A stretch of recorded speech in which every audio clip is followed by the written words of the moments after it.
Hi guys, today we are going to discuss about inflammation. Inflammation.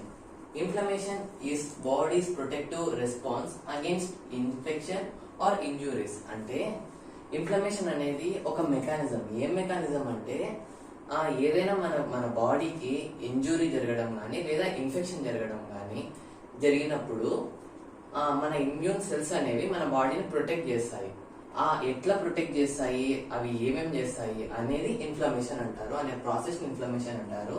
Next దీంట్లో నాలుగు parts జరుగుతాయి. ఏంటంటే mobilisers defensive cells, అంటే మన బాడీ డిఫెన్సివ్ సెల్స్ ఉంటాయి కదా, అంటే WBCని మొబిలైజ్ చేస్తాయి. అంటే అవి అక్కడ ఏదో ఇన్ఫెక్షన్ జరుగుతుంది లేదా ఇంజురీ జరిగింది, అక్కడికి వెళ్ళండి అని మొబిలైజ్ చేస్తాయి. Next limits spread of pathogens, అంటే మనకు ఇన్ఫెక్షన్ ప్యాథోజన్స్ ద్వారా జరిగితే దాన్ని అది ఎక్కడికి వెళ్లకుండా అది ఎక్కడ స్ప్రెడ్ కాకుండా ఆపుతుంది. అది రెండోది. నెక్స్ట్ మూడోది ఏంటంటే కిల్స్ ప్యాథోజన్స్, మన బాడీలోకి ఎంటర్ అయిన ప్యాథోజన్స్ ని చంపేస్తుంది. Next fourth initiates tissue repair, అంటే మన ప్యాథోజన్స్ వచ్చి మన బాడీ సెల్స్ ని డ్యామేజ్ చేస్తాయి కదా, ఆ టిష్యూని రిపేర్ చేస్తాయి. ఇవి ఆ 4 స్టెప్స్ ఇన్ఫ్లమేషన్ లో ఇన్వాల్వ్ అయ్యే స్టెప్స్.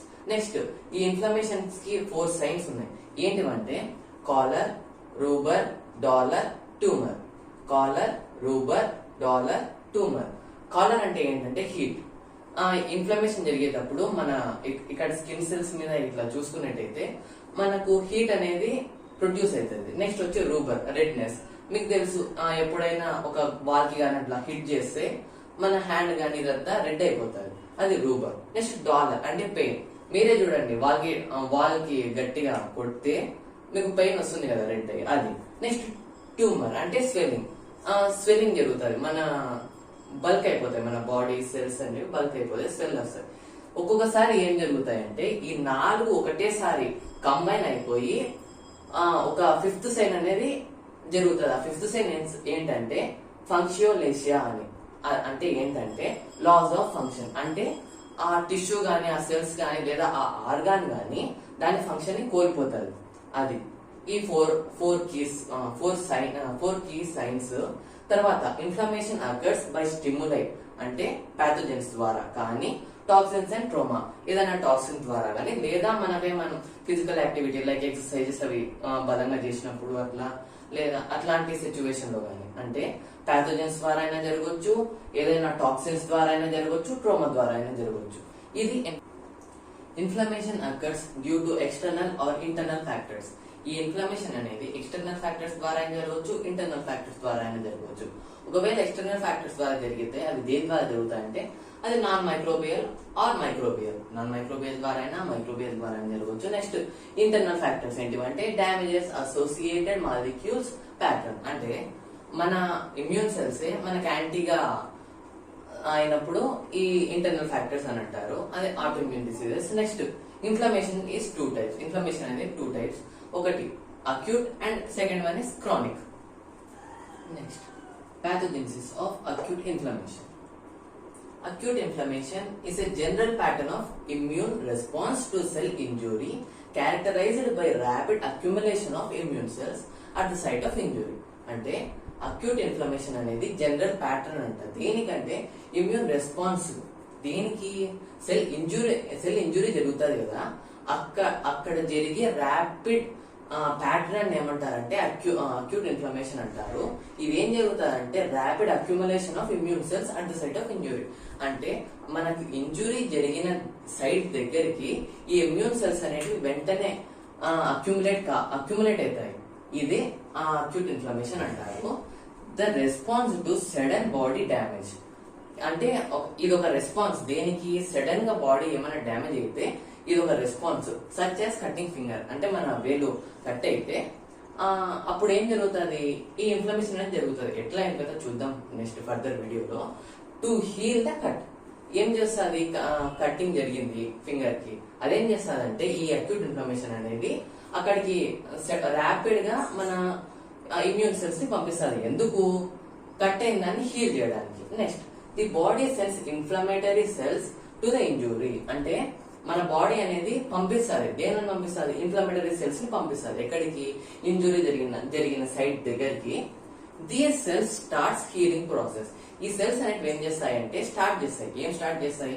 హీలింగ్ ప్రాసెస్ ని స్టార్ట్ చేస్తాయి. Next second one, chronic inflammation. It is referred to as slow long term inflammation lasting for prolonged periods of several months or years. Chronic inflammation. Chronic inflammation అంటే ఏదంటే slow, ఇది చాలా slow, and long term inflammation అంటే చాలా నెలలు గానీ సంవత్సరాలు గానీ పడతాయి. Prolonged periods of 12 months or years.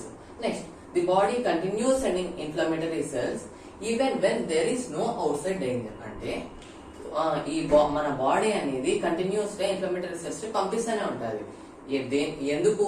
ఒక్కొక్కసారి బయట అవుట్ సైడ్ డేంజర్ లేకపోయినా కూడా మన బాడీనే పంపిస్తుంటది. కాబట్టి ఇది క్రానిక్ ఇన్ఫ్లమేషన్. ఇన్ఫ్లమేషన్ లో ఏం జరుగుతుంది, దాని ప్రాసెస్ ఏంటని ఇప్పుడు చూద్దాము. ఫస్ట్ వాస్కులార్ చేంజెస్ జరుగుతుంది. అంటే మన బ్లడ్ వెజల్స్ ఉంటాయి కదా, దాంట్లో చేంజెస్ జరుగుతాయి. ఏం చేంజెస్ జరుగుతాయి అంటే ఇంజూరియస్ స్టిములస్. అంటే ఫస్ట్ ఏం జరుగుతుంది? ఎక్కడైనా ఇంజురీ జరిగిన చోట ఇక్కడ ఇంజురీ జరిగింది అని సిగ్నల్స్ ని పంపిస్తుంది మన బాడీ. దాని తర్వాత ఏం జరుగుతుంది అంటే ఆర్టెరియోలార్ వాసో కన్స్ట్రక్షన్ జరుగుతుంది. అంటే మన ఆర్టరీస్ కన్స్ట్రక్ట్ అయిపోతాయి. వాసో కన్స్ట్రక్ట్ అంటే మన ఆర్టరీస్ ఒక ఈ రేంజ్ లో పెడుతున్నాయి అనుకోండి, అవి కన్స్ట్రిక్ట్ అయిపోతాయి. ఇలా కన్స్ట్రిక్ట్ అయిపోతాయి. ఇలా కన్స్ట్రక్షన్ జరుగుతుంది. అది arteriolar vasoconstriction. Next sustained vasodilation. అంటే ఏంటంటే కొద్దిగా ఇప్పుడు వాసో కన్స్ట్రక్ట్ అయింది కదా, అంటే కుంచుకుపోయింది. నెక్స్ట్ ఇప్పుడు డైలేషన్ జరుగుతుంది. అంటే ఇట్లా ఎన్లార్జ్ అయిపోతుంది, డయామీటర్ అనేది ఎన్లార్జ్ అవుతుంది. Next prolonged vasodilation. అంటే ఇప్పుడు కొద్దిగా వాసో డైలేషన్ జరిగింది కదా, అట్లనే ఇంకొద్దిగా ఏమైంది? ఎన్లార్జ్ అయింది. ఇది అంటే ఇప్పుడు ఫస్ట్ వాసో కన్స్ట్రక్షన్ అయింది, తర్వాత వాసో డైలేషన్ అయింది. ఎందుకు డైరెక్ట్ వాసో డైలేషన్ జరగవచ్చు కదా అంటే అలా జరగదు. ఎందుకంటే ఫస్ట్ వాసో కన్స్ట్రక్షన్ మీరు ఏదైనా చూస్తే ఒక పైప్ ని ఇలా పట్టుకొని చూస్తే ఫోర్స్ అనేది పెరుగుతుంది. అండ్ ఇక్కడ నుంచి బ్లడ్ ఫ్లో కావాలనే ఒక ప్రెషర్ అనేది అక్యుములేట్ అవుతుంది. ఒక్కసారిగా వాసో డైలేషన్ జరిగింది అనుకో, ఇంకా ఫాస్ట్ గా మన బ్లడ్ అనేది జరిగిపోతుంది. దాని తర్వాత ప్రొలాంగ్డ్ వాసో డైలేషన్ జరుగుతుంది. అప్పుడు ఏమైతుంది? ఇప్పుడు ఒక పైప్ ని ఇలా పట్టుకుంటే ఎక్కువ స్పీడ్ తో వస్తాయి వాటర్. అలా కాకుండా పైప్ అనేది బాగా డయామీటర్ అనేది ఎక్కువ ఉంటే బ్లడ్ ఫ్లో ఎక్కువ ఉంటది కానీ స్లో ఉంటది. అంటే ఈజీగా వెళ్ళిపోతుంటది, ఫ్లో అవుతుంటది. అంటే ఇక్కడ ఏం జరిగింది? బ్లడ్ ఫ్లో అనేది పెరిగింది, ఫోర్స్ అనేది తగ్గింది. Next it allows for sustainably increase blood flow to injured area. ఇది ఏం జరిగింది? వాసో డైలేషన్ జరిగింది కదా, అంటే మన ఇంజూర్డ్ ఏరియాకి బ్లడ్ ఫ్లో అనేది పెరిగింది. ఇప్పుడు చూడండి, నెక్స్ట్ ఇంక్రీజ్డ్ వాస్కులర్ పర్మియబిలిటీ. ఇప్పుడు మన బ్లడ్ ఫ్లో అనేది ఇంక్రీజ్ అయింది కాబట్టి వాస్కులర్ పర్మియబిలిటీ అనేది జరిగింది. పర్మియబిలిటీ అంటే తెలుసు కదా, ఒక semi permeable membrane hire concentration to lower concentration. Okay, ఇది పర్మియబిలిటీ అనేది పెరిగింది. ఎందుకు పెరిగింది? బ్లడ్ ఫ్లో అనేది పెరిగింది. అంటే బ్లడ్ వెళ్తూనే ఉంది కదా, స్పీడ్ గా వెళ్తుందంటే పర్మియబిలిటీ పెరిగి లోపల ఉన్న బ్లడ్ ప్లాస్మా అనేది కొద్దిగా బయటకు రావడానికి ట్రై చేస్తుంది. పర్మియబిలిటీ పెరిగింది కాబట్టి నెక్స్ట్ ఏం చేస్తుందంటే increase local blood flow accounts for clinically visible heat and redness. అంటే ఈ ఇంక్రీజ్డ్ బ్లడ్ ఫ్లో ఉంది కదా, అది క్లినికల్ గా విజిబుల్ ఏం చేస్తారంటే హీట్ ని రెడ్నెస్ చూపిస్తారంటే ఇప్పుడు ఈ బ్లడ్ ఫ్లో అనేది పెరగడం వల్ల మనకు క్లినికల్ గా ఏం చూపిస్తారు? ఇప్పుడు ఇక్కడ బ్లడ్ ఫ్లో పెరిగింది అనుకుందాము, బ్లడ్ ఫ్లో పెరిగితే ఇక్కడ హీట్ ప్రొడ్యూస్ అవుతుంది. ఎందుకు? స్పీడ్ గా బ్లడ్ అనేది వెళ్తుంది, సో హీట్ అనేది ప్రొడ్యూస్ అవుతుంది. నెక్స్ట్ ఏం జరుగుతుంది? నెక్స్ట్ రెడ్నెస్ అనేది చూస్తాము. ఎందుకు?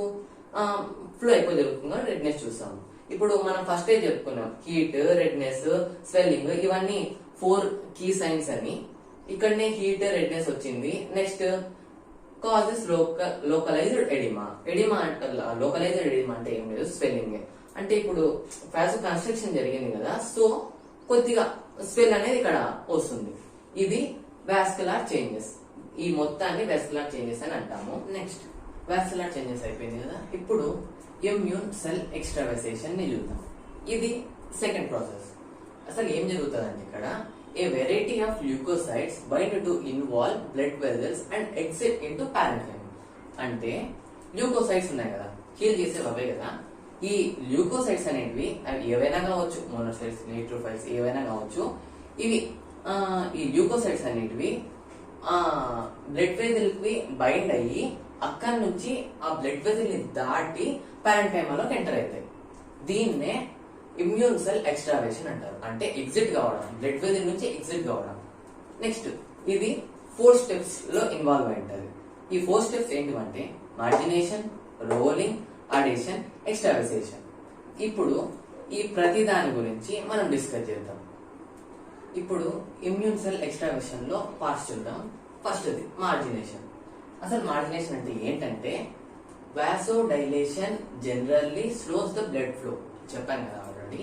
వాసోడైలేషన్ జరిగిందంటే ఇప్పుడు ఇట్లా ఇట్లా ఈ సైజ్ ఉన్న వెజిల్, బ్లడ్ వెజిల్ ఈ సైజ్ కి వాసోడైలేషన్ జరిగింది. సో బ్లడ్ ఫ్లో అనేది స్లో ఉంటది.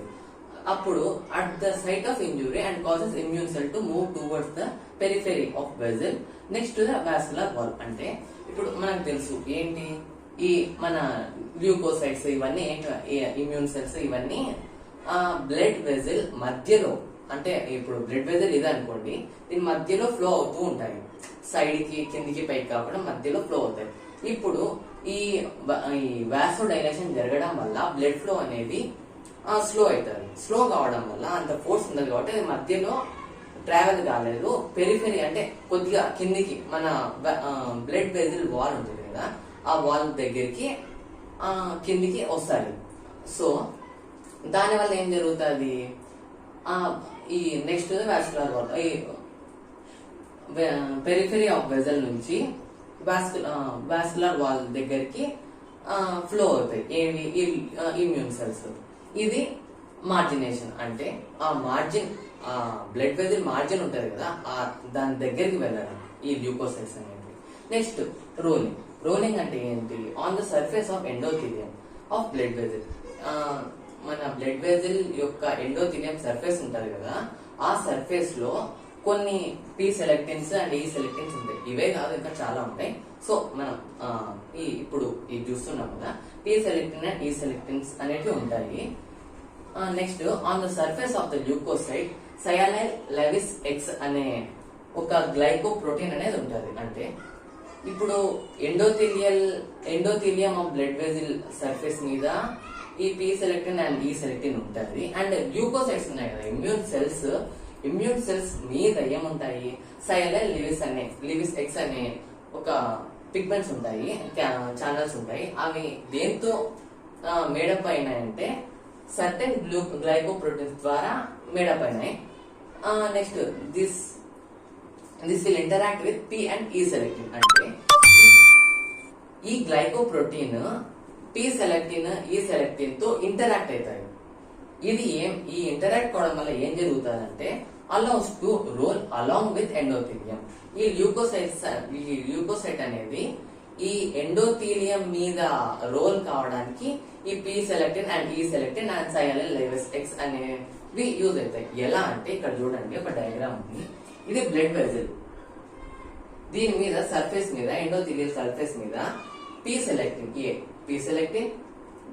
ఈ సెలెక్టిన్, ఈ రెండు ఉన్నాయి. ఇది ల్యూకోసైట్. ఈ ల్యూకోసైట్ మీద చుట్టూ ఏముంటదంటే సయానైల్ లెవిస్ ఎక్స్ అనే పిగ్మెంట్స్ ఉంటాయి, ఛానల్స్ ఉంటాయి. సో ఇవి ఈ పి సెలెక్టిన్ తో ఈ సెలెక్టిన్ తో ఇంటరాక్ట్ అవుతాయి. ఫస్ట్ ఇది ఈ పి సెలెక్టిన్ తో ఇంటరాక్ట్ అయ్యి ఈ ఒక్కొక్కటి ఇట్లా రోల్ అవుతూ లాస్ట్ కి పి సెలెక్టిన్, ఈ సెలెక్టిన్ దగ్గరికి వచ్చేస్తారు. ఇది రోలింగ్ అంటే. After rolling, addition. Rolling sufficiently slows immune cells to allow to interact tightly between leukocyte and endothelium.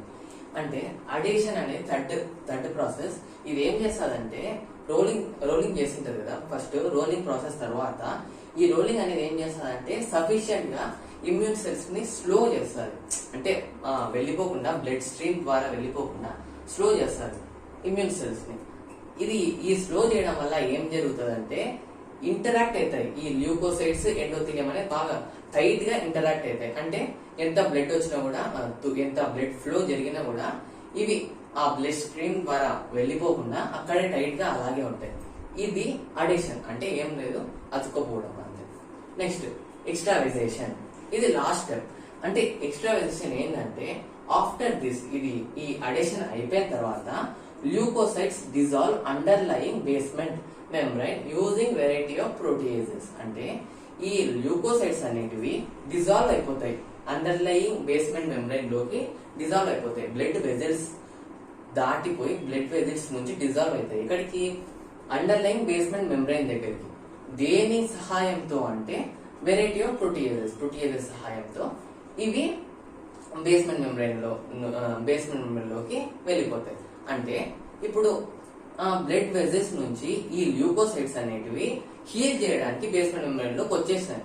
ఇప్పటి నుంచి అవి హీల్ చేయాలి. ఎలా చేస్తుంది, నెక్స్ట్ ఆ హీలింగ్ ప్రాసెస్ ఏంటి, ప్యాథోజన్స్ ని ఎలా చంపుతుంది, ఇవన్నీ నెక్స్ట్ సెషన్ లో చూద్దాము. This is the end of the session. Okay, thank you for watching. Please do subscribe, like, share and comment. Thank you.